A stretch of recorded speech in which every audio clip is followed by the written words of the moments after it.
It's pretty quiet out today. This is December the 20th. Today is Saturday, December the 20th, the year 2014. And I've been out roaming around. Right now, well, actually I haven't been out roaming around. I had to do some housework this morning. I've been locked inside with words and numbers all week. And I thought, hey, I'll go out and look and see what's going on. But I'm currently in a spot that's contaminated with both the emptiness of the deciphers trees and the mighty greenness of the needle trees.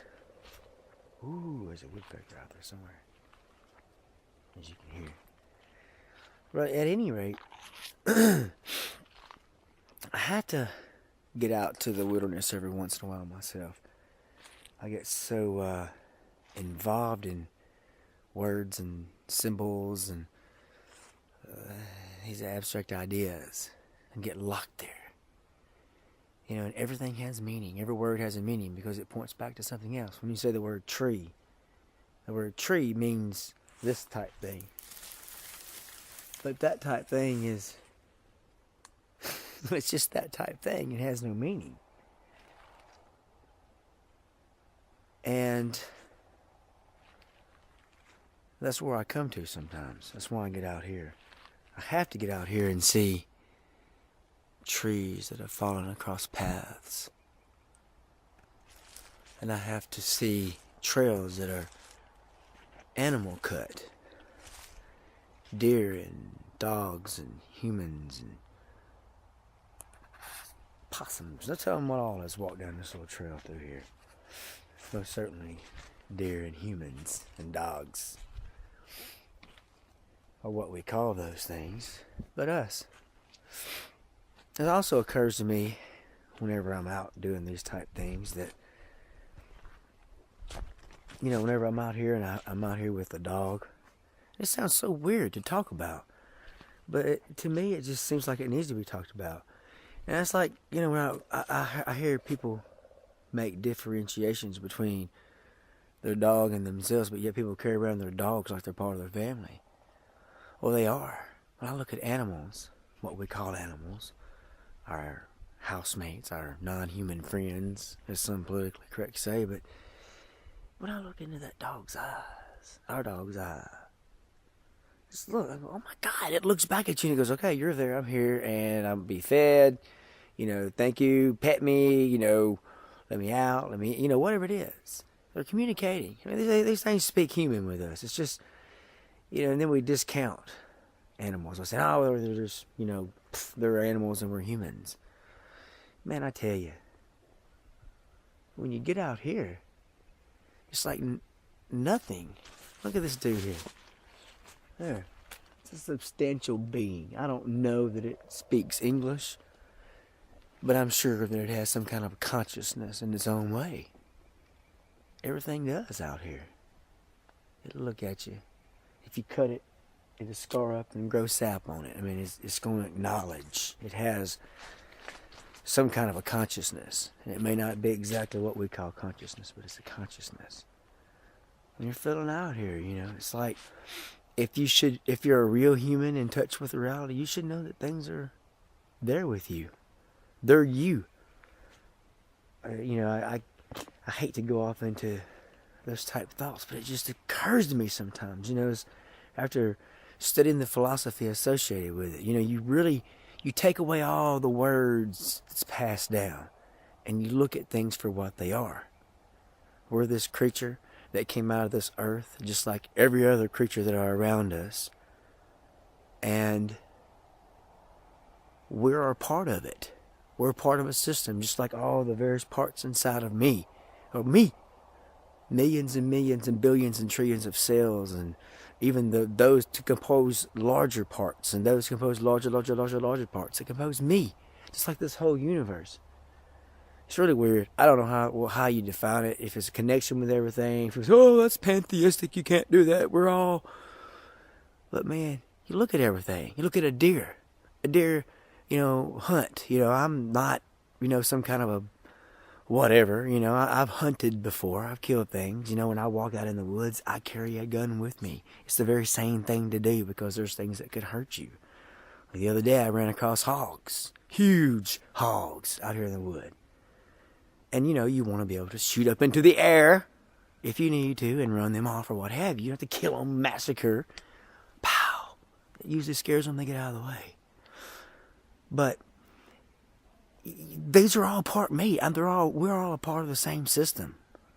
And there's parts inside of my system that'll kill other parts. That is, there's bacteria that if they get too big in number and other ones are too small in number, they'll take over and they'll kill the organism. So you have to keep everything in balance. And I said I wasn't going to get vested in words when I came out here. I came out here to get away from all that. But maybe that's why I came out here. Just to make myself realize that. Now, who am I even talking to anyway? I'll probably never share this with anyone. And if I do, it'll be a very small group of people that watches it. That's who we are out here. That's all me. They say in the Eastern philosophies, if you can ever realize that, well, then you started your way to being liberated. We're not all the way there by any means, but the first step for us humans is to get past words and to realize that we are a part of all this. That bamboo and I are one in some kind of a way. I wouldn't say mystic way. I can't even say that we're connected. All we can say is that we exist. And we really can't even say that because that's a word. All we can say is that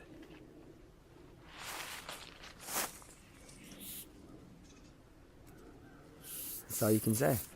But we can put all kinds of fancy words to it. But you see, it's hard to take away words from what we do. Because that's what we do as human beings. From the moment that we're born, from the very second that we're born, that we're brought out, we start getting named and suggested as to what to do, how to behave, and what to do this and do that, blah, blah, blah, blah. And then eventually we have some ducks. A whole bunch of ducks out here in reality. That's another part of me that I love ducks.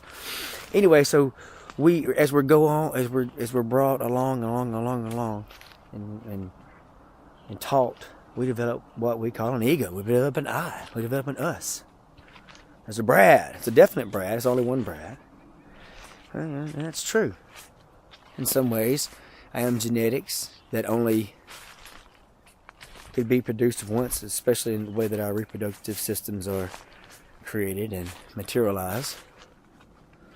And of course, I've only one having this experience right now. And check out my experience. I'm in a little bamboo lined pond in the middle of a town area called Hermitage, Arkansas. But anyway, so I'm the only one that has this unique experience, specifically right now. The unique experiences I've had in the past, the educational experiences, the people experiences, everything. I am the one and only Brad. Well, what does that mean anyway? From my way of thinking, it would not mean too much, because what is me, this Brad, this thing that's been created, is transient. It's just like a musical chord. Ring, a guitar being played with one guitar chord. And it's a beautiful white lass, and it goes on. That scares a lot of people. But if you look at like 1,000,000 ants, they were the exact same thing on that ant bed, wherever it's at. I hope there's none around here. But there's 1,000,000 of them there, and they all are born. And each one of them have unique experiences. Not extremely varied from the one that's right next to them, but it's varied enough. There's a couple of micrometers off, facing a different direction and seeing a different thing. But man, the one underlying factor in all of this is the system in which we do it. Just like all the organisms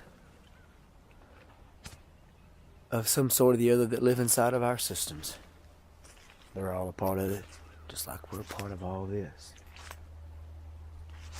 You can put whatever kind of dressing on top of that you want to. You can give it whatever kind of meaning you want to. But first you gotta look at what it is. And it's beautiful. In my opinion, there's a little cartoon that replicates this. I can't think of the exact words on it, but it goes something along the lines of, if people would appreciate the beauty of the earth as much as they say they do the person that they think created it, things will be beautiful. That's hard for us to do. We don't want to look at just the beauty as to where we're at, spinning through space on a ball of dirt, rock, and water, 66,000 miles per hour plus around a huge ball of nuclear fusion. People say, well, you must be out of your mind if you're talking about something like that. Well, maybe. Maybe that's the case. But I can tell you something else. It's the truth. Or what we understand as the truth, or what we can see as the truth through the human eyes. You know, I come down here because I want to go over to a specific little spot over here. To kind of finish my thoughts on this today. This is a little area that I cleared the other day. But it just feels so nice to be here. It's a mix of all kinds of little life. A chair holding up a little. It's a piece of washed away wood, but I wanted to stop it right there. I wanted to let it mature out some, dry out some. Then I wanted to use it as a footlog over there. Whenever the water gets a little bit high in spring, because you can see all this gets washed off whenever there's heavy rains. That's what makes the pond. That's what feeds it. And you can see, it's just like my body whenever I eat healthy or I drink healthy. You know, it's just like, if there's something stopped up or something not working correctly, what do I need to do? And our whole system is like this. The whole world. I can't, it dawned on me, this whole liberation thing. I don't know, I've obviously just experimenting with what it could even mean. But just to walk out and, it's hard to put into words. You start describing a feeling that you've had or experienced, specifically as it relates to any kind of anything to do with anything with words and symbols, mostly. It's just hard to put into words. But seeing existence outside, which is something that a lot of us these days don't really do because we're locked inside with words so much. Which part of this conversation is where I spent my entire past couple of weeks or months or a long time. And December, I use it as a month to try to come out and chill for a few days without being so much involved in looking at words and numbers all the time. But the way things are these days, you just about have to be connected all the time. Except for maybe 20 minutes a day, whenever we can find a place to walk outside. And hopefully get away from those things that we are so focused on, our scanning system. It's like we're we're a part of this system, but we're out and about. We scan. I used to think of being a human as like when I first got introduced to terms associated with Darwinism or evolutionary biological theory or evolution in general, was thinking at the time, what in the world? Or why would it produce us? Why would there be such a thing as a human being? And the first thing that came to my mind was that we're mobile, so we need something to move around. There's all kinds of mobile critters. There's possums, there's deer, there's dogs, all these things out here in the wild that move around. Tigers and lions, and in the past there were mammoths and all of these critters. But now, human kind of reigns supreme at this moment. It's just like look in your body. I mean, I just keep on equating this back to the body and back to being out here running around. But it's like we were here to pick up sticks. We had these arms, these legs, this mobility. We're like supposed to help pile up the sticks for some reason. I don't know. To help the other critters do something that they can't do. I mean, why? The system, it usually, like your body, you don't have to maintain it. It's an organism that you just have to feed it. It does all the other fine work for you. I mean, you don't have to beat your heart. You don't have to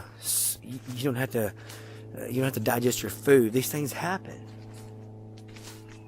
You just have to keep it going. Your scanning system that looks, tries to detect danger. What's out there? A really good scanning system. Our eyes can see and detect things. And we learn languages. We started saying words first. Oh my God. We started, we did all these things to create all these words. And then we came into this other world, what people have called the noosphere. And then we started writing, figuring out ways to write, to draw pictures and associate those pictures with words, which is a great way of teaching right now. But it got to be that we got so smart and we're so good at making plans for the future that we can diagram things out and can predict where planets will be thousands of years in the future with statistics.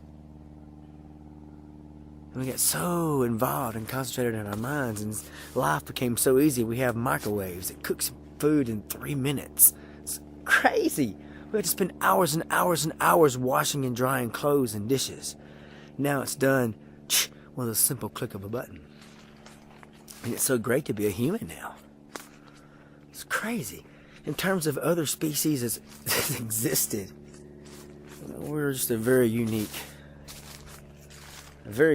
creature. It's like all of this, it was good,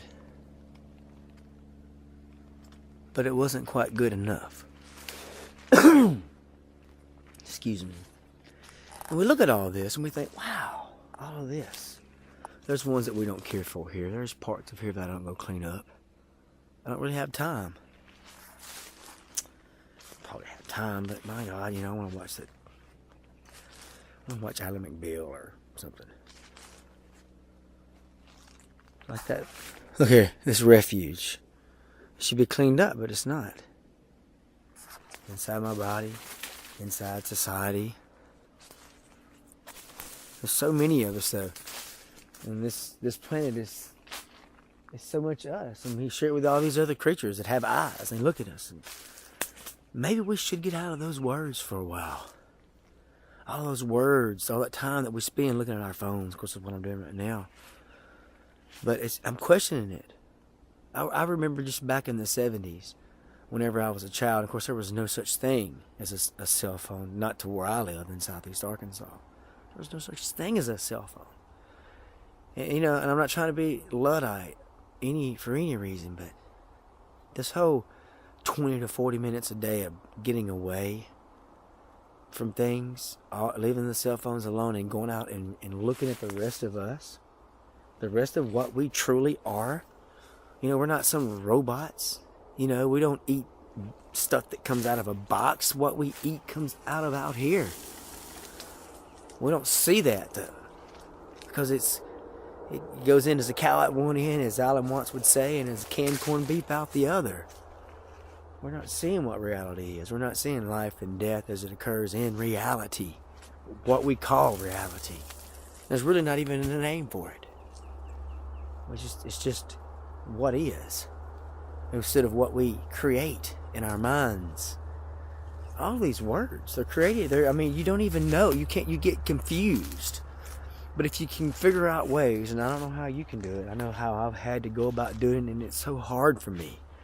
It's like some people have suggested that to meditate you have to pretend like, just as that traffic is going by, that it's just the thoughts and words inside of your mind, that to just view those things as just like that traffic going by. It's just stuff going by. It's randoms. You can't pay attention to it. Well, maybe that's what we should do, is spend 20 to 40 minutes a day getting away, cutting off, shutting down. Not just looking at everything that comes in our mind as just that. It's just clutter that comes in, and it should be just looked as and just sit there and stare at the water or stare at the sky. Not directly at the sun, though. Whew. It's bright today. Well, anyway, I hope I didn't bother your day. I hope I didn't offend your senses. I'm not offended to. I'm not in any way trying to discount anyone's specific beliefs or what have you. I'm just sharing my love and appreciation of nature. And with that, I bid you a farewell and have a good day.